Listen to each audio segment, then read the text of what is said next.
결국 이제 구조조정 과정에서 이제 사람의 해고가 불가피하니까 그렇죠. 예, 예. 이 부분을 또 정부가 좀 더 적극적으로 최근에 그게 지금 등대 기업으로서의 역할을 지금 하고 있는지 그 좀 예. 의문이 들고 있어요. 전혀 그 그렇습니까? 이후로는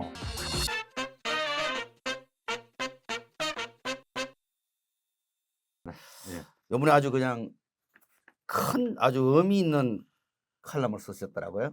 예, 그 제목이 보니까 한국 철강 산업의 살 길.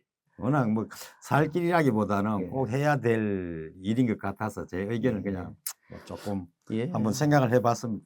우리가 보면 뭐 이런 그 큰 틀에서 어떤 이야기를 하는 게 현재 한국 철강 산업으로 봐서는 매우 필요한 것 같습니다. 오히려. 예. 예, 뭐 아니 제가 이 제목을 붙인 이유는 사실 최근 철강 산업에서 일어날 일들이 너무 많지 않습니까? 맞습니다. 그죠? 예. 많음에도 불구하고 그 하나하나가 또 너무 중요한 일이어서 이런 상황이 됐을 때는 정말 그 하나의 이슈를 가지고 이야기하기보다는 맞습니다. 우리나라 철강 산업 전체를 가지고 한번 예. 이야기해 볼 필요가 있겠다. 그 전체를 이야기하고 그 속에서 각각의 이슈들이 어떤 역할을 해야 되는지 어떤 의미가 있는지를 살펴보는 게 맞습니다. 맞지 않는가. 예, 그래서 그 음. 이제 각각을 이제 큰 틀을 우리가 한번 살펴보고 예. 이제 그 이후에 예. 좀 세부적인 이슈에 대해서 좀 심층적으로 다루어 보면 각 그 이슈별로 어떤 방향성을 서로 상충되지 않게 예. 동일한 방향성을 갖고 해답을 찾지 않을까. 찾을 수 있지 아니 뭐 않을까. 현재 철강 위기에 대해서 유 박사님 먼저 이야기를 시작하시더라고요. 예, 예. 현재 위기가 좀 과거 뭐 IMF 때나 예. 2008년 뭐 금융위기 금융위기 때하고 때. 많이 다르다.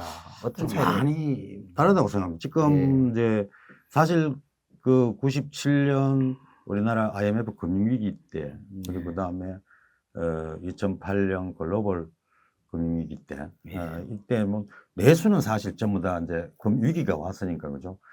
내수 침체가 가장 심각하지 않습니까? 그죠? 예. 건설업이 뭐 지금 워낙 침체를 겪어서 작년에 뭐 철근 판매가 사상 최저로 뭐 된다든가 이런 그 상황까지 갔었고, 그런데 그 이전에 두 위기에서는 사실 우리가 다시 살아날 수 있었던 이유는 이게 수출을 많이 확대를 할 수 있어요. 그때 그 IMF 때는 뭐 2,000원까지 올라갔었고, 예. 또 글로벌 금융위기 때도 1,500원까지 올라가서 사실은 수출로서 우리가 그 위기를 극복할 수 있었는데 지금 상황을 딱 보시면 잘 보시면 지금 수출은 모든 국가들이 다 막고 있어요. 수입 장벽을. 특히 트럼프 정부 들어서고 나서는 25% 관세를 매기겠다 뭐 이런 이야기 하다 보니까 예. 모든 나라들이 자기 그 수입 시장을 꽉 막고 있어요. 그래서 내수가 부진할 때는 수출로서 먹고 살 수 있었는데 그걸 극복을 할 수 있었는데 지금은 수출도 다 막혀 내수도 예. 줄어들고 수출도 막혀 있고 예. 그런 와중에 또 수입사는 계속 들어와서 우리나라 시장을 잠식하고 있고 예. 이제 삼중고라고 할 수 있는 그런 예. 상황이죠.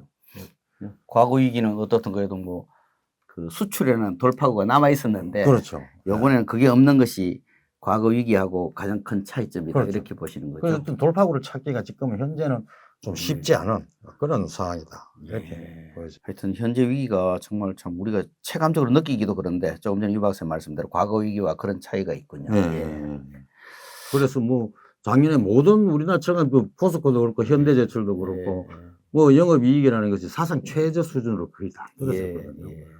그런 거 보면 정말 우리나라 철강 산업이 얼마나 위험한 상황에 있는가 단적으로 보여주는 것 아닌가라는 생각이 듭니다. 어떻든 이제 이런 위기에 유 박사님께서 뭔가 우리가 어떻게 살아야 될 것이냐를 방향을 나름대로 제시하신 것 같은데요.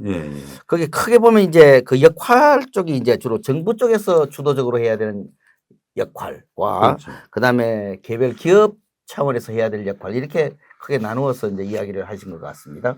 어떤 이제 대책을 하기 위해서는 일단 우선적으로 정부 차원에서 우리나라 철강 산업이 현실적으로 어떠한 문제를 가지고 있는 어떤 상황이 있는가를 좀 판단을 하고 그거에 대한 지원책 이런 것들도 마련해야 되고 그리고 기업들도 기업 나름대로 어떤 중장기적인 전략을 갖고 접근을 해야 된다. 이런 차원에서 먼저 정부 차원에서 보면 지금 수입산 때문에 내수도 안 좋고 아까 말씀드렸다시피 내수도 정말 침체되어 있는 상황에서 수출도 막혀 있고 그런 와중에 수입산이 국내 시장을 자꾸 이제 잠식하고 있고 뭐 이러다 보니까 우선적으로는 수입을 방어하는 그런 조치들이 필요하다. 최근에 뭐 열연이나 후판 그 반덤핑 제소를 하듯이 그런 거에 대해서는 조금 정부 차원에서도 조금 우리 철강 기업들을 위해서 반덤핑이니까 이제 덤핑을 하는 것은 일단 막아야 되겠다. 라는 그런 차원에서 적극적으로 좀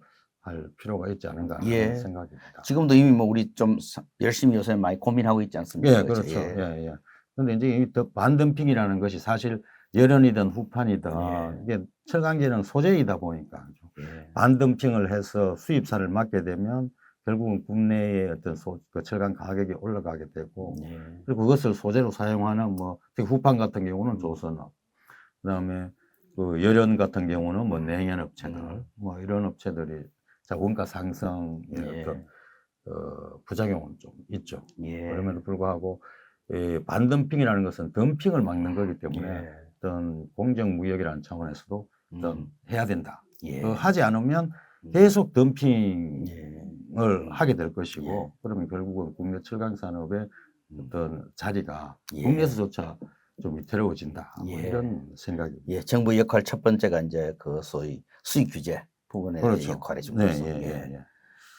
그리고 두 번째로는 철강 자체가 사실 공급 과잉 상태, 설비 과잉의 상태에 있습니다. 내수만 놓고 보면 내수가 한 우리나라가 한 5천만 톤은 조금 넘거든요. 5천만 톤 정도 되는데 생산 캐파는 한 7천만 톤이 넘습니다. 7,500만 톤 정도 되는데 그렇게 보면 캐파가 좀 많습니다. 그런데 과연 지금 상황에서 잘 보시면 내수가 성장하지 않고 또 수출도 안 되고 이렇게 하다 보면 그 과잉 캐파라는 게 계속 늘어날 수밖에 없고 그렇다면 그걸 그대로 놔두면 모든 기업들이 다 위기에 빠져들 수밖에 없습니다. 그런 차원에서 보면 앞으로는 어떤 과잉 그 설비에 대한 폐쇄라든가 이런 구조조정 문제가 분명히 일어날 거라고 봅니다. 작년에 뭐 이와 관련해서 보면 현대제철이 포항 인간 공장도 폐쇄를 했었거든요. 포스코도 일선제 공장, 일제강 공장을 다시 폐쇄를 했거든요. 그런 것이 우리나라의 어떤 앞으로 설비 구조 조정의 어떤 단초가 아닌가, 그걸 예견하는 그런 신호가 아닌가라는 생각이 듭니다. 그래서 만약에 설비 구조 조정이 된다는 말은 결국은 거기에 종사하던 근로자들의 예고 뭐 이런 것들이 뒤따라야 되거든요. 그렇게 보면 결국은 이제 정부 차원에서도 실질적으로 구조조정을 어떻게 좀 자연스럽게 할 것인가. 거기에서 발생되는 어떤 노사 갈등, 노사 분규 이런 문제를 어떻게 잘 조정할 것인가에 대해서도 정부가 좀 더 적극적으로 역할을 할 필요가 있겠다라는 생각입니다. 그게 이제 두 번째 우리가 이 위기에 우리의 살 길 두 번째가 사실 그 구조조정과 관련된 노사 문제 이쪽으로 지적하셨군요.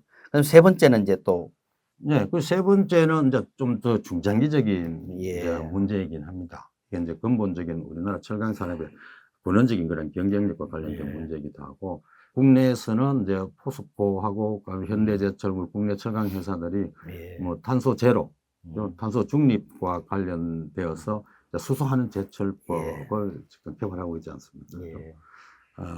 이미 이제 그 국가 프로젝트로 해서 기술 개발을 이제 시작은 했습니다. 원래의 첫 번째 그 우리가 철강 업계에서 요구한 금액보다는 R&D 금액이 훨씬 적습니다. 그 수소하는 제철법의 어떤 R&D 규모 자체가 몇 조 원에 1조 원 이상 이러는데 그것보다 훨씬 적은 그러한 R&D 금액을 지원했기 때문에 속도가 상당히 늦을 가능성이 있습니다.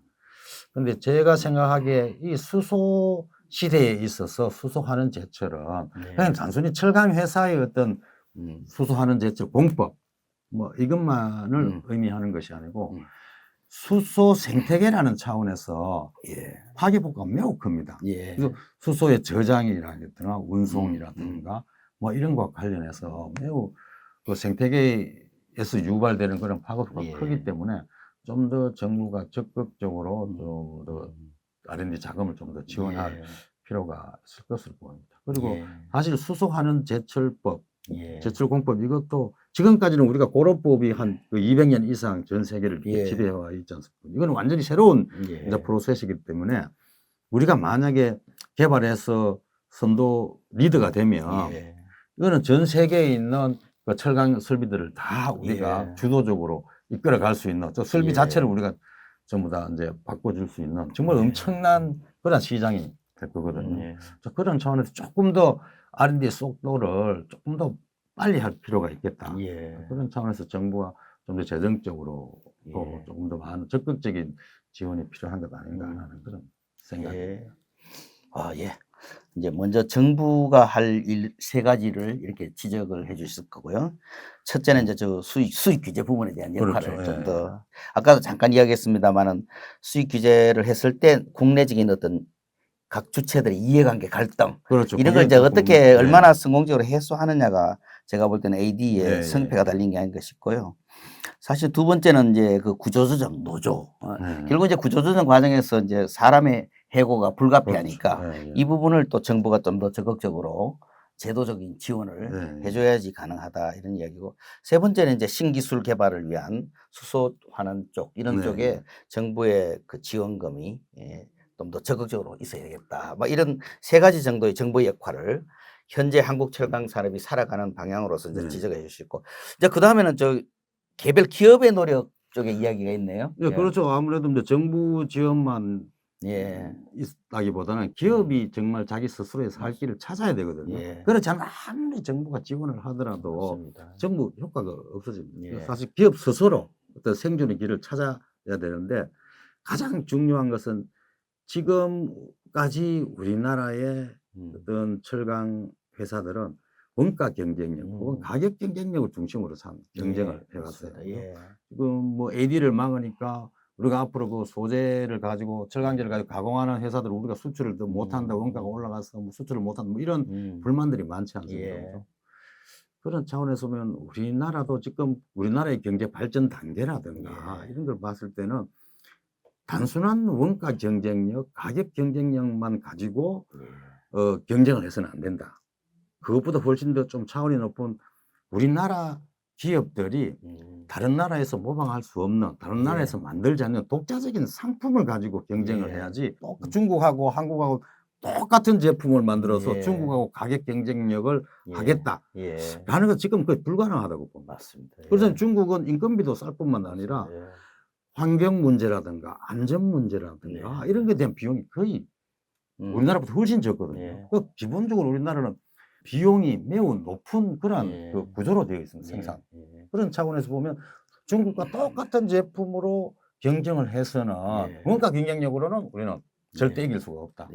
그걸 극복하기 위해서는 중국 업체들이 생산하지 못하는 그런 제품에 우리가 조금 더 특화를 해야 된다. 그래야지만 우리가 마켓 파워를 가지고 있고 협상력을 우리가 발휘할 수 있지 않습니까? 그게 대표적으로 제가 보기에는 일본 제철 그런 회사들은 몇 가지 제품에 있어서 독보적인 그런 제품이거든요. 그걸 활용을 해서 이제 협상도 하고 이렇게 하거든요. 그래서 앞으로 가격 경쟁력보다는 좀 상품 경쟁력을 중심으로 우리의 기술 개발이나 뭐 이런 것들도 나가야 되겠다라는 거기에 더 기업들이 역점을 둬야 되지 않는가 그런 생각을 철강의 수십 년 역사를 놓고 보면 조금 전에 유 박사님 같은 그런 주장을 하신 분은 참 많았는데 이제 그것이 어떻게 시장 안에서 그렇죠. 잘 작동되느냐 이런 문제인데 앞으로는 이제 오히려 어떻게 보면 위기 국면이 오면 각 기업들이 더 빨리 변신을 하지 않을까 싶은 생각이 지금 듭니다. 더 수바사님께서도 아시다시피 중국산이 우리나라에서 만드는 이런 제품이나 그 중국에서 만든 이런 제품은 특정한 제품은 거의 차이가 없지 않습니까? 그죠? 그 원가 차이에서 하는데 그것만 만들어서는 절대 중국하고는 경쟁이 안 돼요. 그래서 대체로 철강은 뭐 후발주자들이 항상 유리하고 그렇죠. 국가 간 산업 이전의 속도가 빠를 수밖에 없잖아요. 거기서 오래 버틸라 그러면 이제 아까 말씀대로 신제품, 신기술이 접목된 신제품 뭐 이런 게 있는데 일본의 그 일본 제철 같은 경우에는 우리보다는 좀 더 그런데 영향이 있는 것 같다 이런 이제 판단을 우리는 하고 있습니다. 그죠? 이제 그런 걸 좀 배워야 되겠다. 이제 그런 거 어떤 환경에서 이제 우리가 꼭 개별 기업들도 중요하지만 그런 분위기가 조성될 수 있도록 그렇죠. 시장 환경을 만드는 것도 참 중요한 것 같다는 생각이 듭니다. 원가 경쟁력 이야기했으면 그 두 번째는 어떤? 네, 두 번째 우리 기업들이 해야 될 일은 기업의 자산 효율성을 높이는 겁니다. 철강 산업은 매우 굉장히 자본지배학적인 산업이지 않습니까? 자산의 효율 혹은 설비의 효율이 경쟁력을 좌우합니다. 그런데 지금 우리나라 철강 산업도 사실은 노후화된 설비들이 많습니다. 그럼에도 불구하고 그 노후화된 설비들을 감가상각이 끝난 그런 설비들 돌리는 경우가 많아요. 비용이 별로 안 들기 때문에 앞으로는 이익이 남는 거죠. 그런데 그런 식으로 하다가는 몇 년 안 있어서 그 중국산에 그 시장을 내줄 수밖에 없습니다. 또 그렇다 보니까 노후 설비를 폐기시키지 않고 하다 보니까 이거 노후 설비도 돌려야 되고 또 그 효율성 있는 설비의 가동률은 또 더 떨어지고 뭐 이런 식이 될 수 있거든요. 그러니까 자꾸 이제 자본의 효율성이 자꾸 떨어지는데 사실 차라리 노후 설비는 빨리 폐쇄를 시키고 그 설비 자체를 좀 더 컴팩트하게 운영을 해서 설비의 그 효율성을 높여야지만이 원가 경쟁력도 높아가고 구조조정이 좀 빨리빨리 일어나야 되겠네요. 그렇죠. 그것도 일종의 퇴출될 설비들이 빨리빨리 퇴출을 해야지 전체적인 효율성이 높아지잖아요. 그렇죠. 그게 이제 설비 구조조정이라고 기업 내부에서 일어나는 설비 구조조정 뭐 이런 거죠.